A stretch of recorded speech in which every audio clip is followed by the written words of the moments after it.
Welcome back. In the last video, I left off with the challenge of improving Model 3 to do better than 80% accuracy on the test data.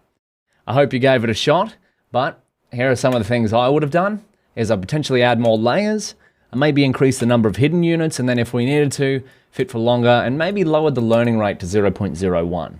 But I'll leave that for you to explore because that's the motto of the data scientist, right? Is to experiment, experiment, experiment. So let's go in here. We've seen our nonlinear activation functions in practice. Let's replicate them. So replicating nonlinear activation functions. And remember, neural networks,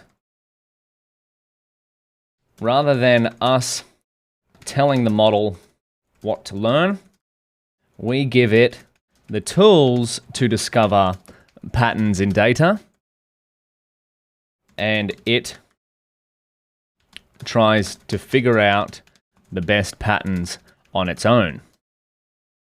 And what are these tools? Let's write down here. We've seen this in action. And these tools are linear and nonlinear functions. So a neural network is a big stack of linear and nonlinear functions. For us, we've only got about 4 layers or so, 4 or 5 layers. But as I said, other networks can get much larger. But the premise remains some form of linear and nonlinear manipulation of the data. So let's get out of this. Let's make our workspace a little bit more cleaner.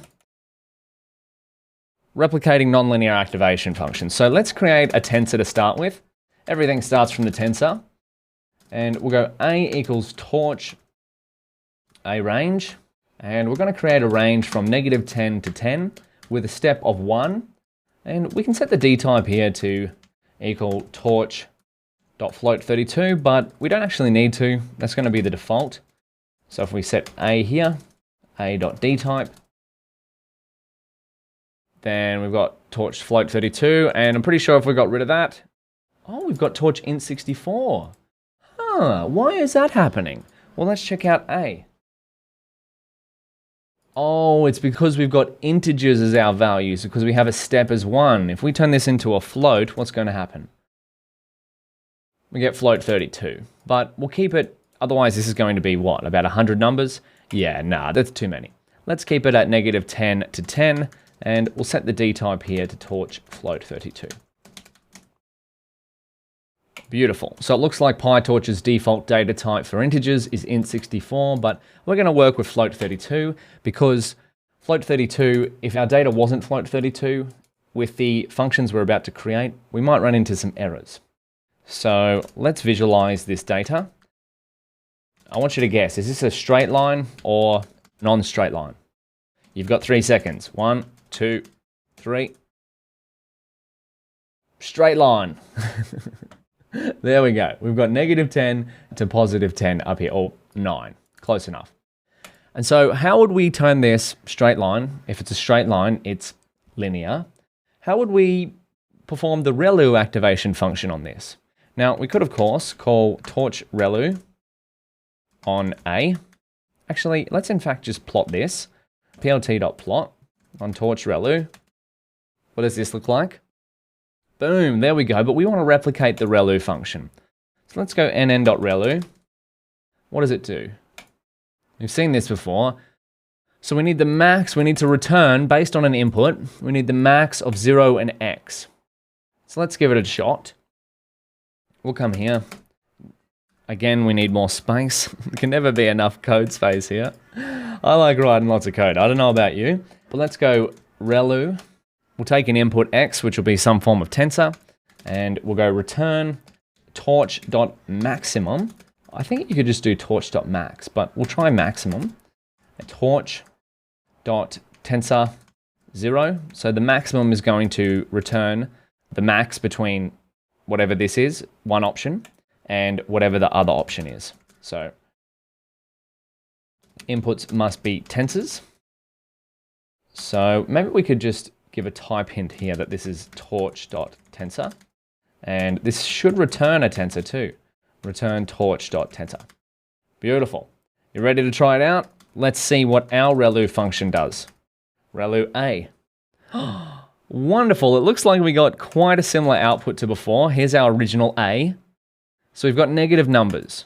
There we go. So recall that the ReLU activation function turns all negative numbers into 0 because it takes the maximum between 0 and the input. And if the input's negative, well then 0 is bigger than it. And it leaves all of the positive values as they are. So that's the beauty of ReLU. Quite simple, but very effective. So let's plot ReLU activation function, our custom one. We will go plt.plot. We'll call our ReLU function on A. Let's see what this looks like. Oh, look at us go. Well done. Just the exact same as the torch ReLU function. Easy as that, hey? And what's another nonlinear activation function that we've used before?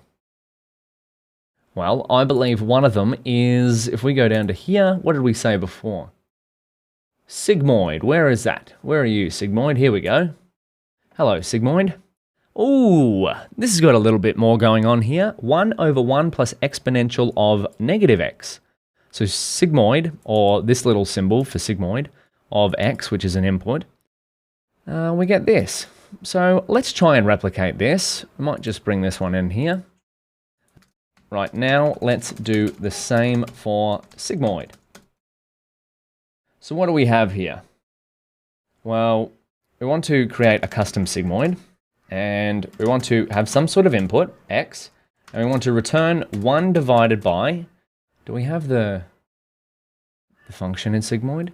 1 divided by 1 plus exponential, 1 plus torch.exp for exponential on negative x. And we might put the bottom side in brackets so that it does that operation. I reckon that looks all right to me. So 1 divided by 1 plus torch exponential of negative x. Do we have that? Yes, we do. Well, there's only one real way to find out. Well, let's plot the torch version of sigmoid. Torch.sigmoid, and we'll pass in x. See what happens.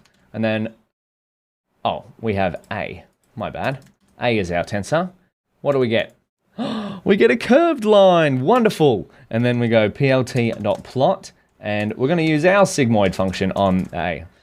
Did we replicate Torch's sigmoid function? Yes, we did. Woohoo! Now, see, this is what's happening behind the scenes with our neural networks. Of course, you could do more complicated activation functions or layers and whatnot, and you can try to replicate them. In fact, that's a great exercise to try and do. But we've essentially, across the videos and the sections that we've done, we've replicated our linear layer and we've replicated the ReLU. So we've actually built this model from scratch, or we could if we really wanted to, but it's a lot easier to use PyTorch's layers because we're building neural networks here like Lego bricks, stacking together these layers in some way, shape, or form. And because they're a part of PyTorch, we know that they've been error tested and they compute as fast as possible behind the scenes and use GPU, and we get a whole bunch of benefits. PyTorch offers a lot of benefits by using these layers rather than writing them ourselves. And so this is what our model is doing. It's literally like to learn these values and decrease the loss function and increase the accuracy.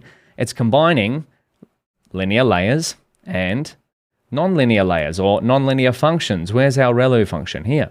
A ReLU function like this behind the scenes. So just combining linear and nonlinear functions to fit a data set. And that premise remains even on our small data set and on very large data sets and very large models. So with that being said, I think it's time for us to push on. We've covered a fair bit of code here, but we've worked on a binary classification problem. Have we worked on a multi-class classification problem yet? Do we have that here? Where's my fun graphic? We have multi-class classification. I think that's what we cover next. We're going to put together all of the steps in our workflow that we've covered for binary classification. But now let's move on to a multi-class classification problem. If you're with me, I'll see you in the next video.